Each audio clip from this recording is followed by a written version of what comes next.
দেবী চিত্রেশ্বরীর সামনে নরবলি দিয়ে ডাকাত সর্দার চিতে ডাকাতি করতে বের হতো। তার ধারণা ছিল নরবলি দিলে দেবী দশভুজা সন্তুষ্ট। তারপর দেবীর পায়ে জবা ফুল দিয়ে অপেক্ষা করত ডাকাত দল। যদি সেই পুষ্পাঞ্জলি দেবী চিত্রেশ্বরীর পায়ে স্থির হয়ে থাকত, তবেই ডাকাতিতে দেবীর সম্মতি আছে বলে মনে করত ডাকাত সর্দার চিতে, আর তার সাফল্য অনিবার্য। কিন্তু শেষ পর্যন্ত এই নরবলি তার ধরা পড়া ও মৃত্যুর কারণ হয়ে দাঁড়িয়েছিল।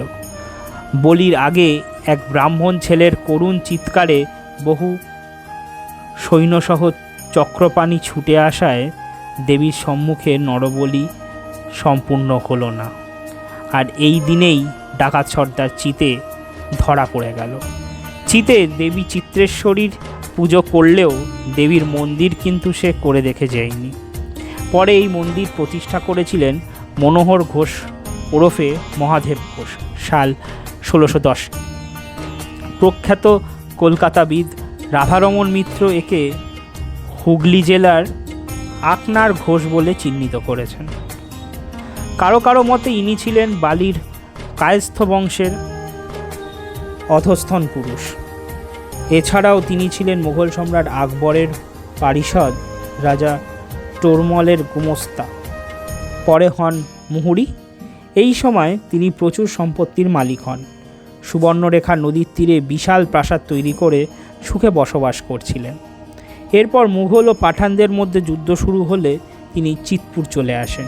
সেই সময় ডাকাত সর্দার চিতের সঙ্গে তার সম্পর্ক গড়ে ওঠে।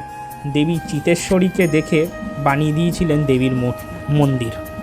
ম্যাকক্যাচন সাহেবের মতে এই মন্দির তৈরি করার সাল ছিল 1586, কিন্তু রাধারমণ মিত্র মন্দির তৈরির সাল বলছেন 1610। তবে এইটুকুই বলা যায়, চিত্রেশ্বরীর বর্তমান এই মন্দির কিন্তু 1610 সালে তৈরি হয়নি। তবে সেই সময় দেবীর আশ্রয়স্থল হয়তো ছিল কোনো গ্রাম্য আস্তানায় বা পূর্ণকুটিরে। এরপর ডাকাত সর্দার চিতের সঙ্গে মনোহর ঘোষের বিরোধ শুরু হলো। মনোহর চিতপুর ছেড়ে ব্যারাকপুর পরগনার চন্দনপুকুরে চলে যান।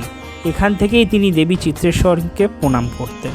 সম্ভবত 1637 সালে তার মৃত্যুর পর তার ছেলে রামসন্তোষ চিতপুরে ফিরে এসেও নরবলির বীভৎসতা, ডাকাত দলের হুল্লোড় এইসব দেখে তিনিও থাকতে পারলেন না চিতপুরে।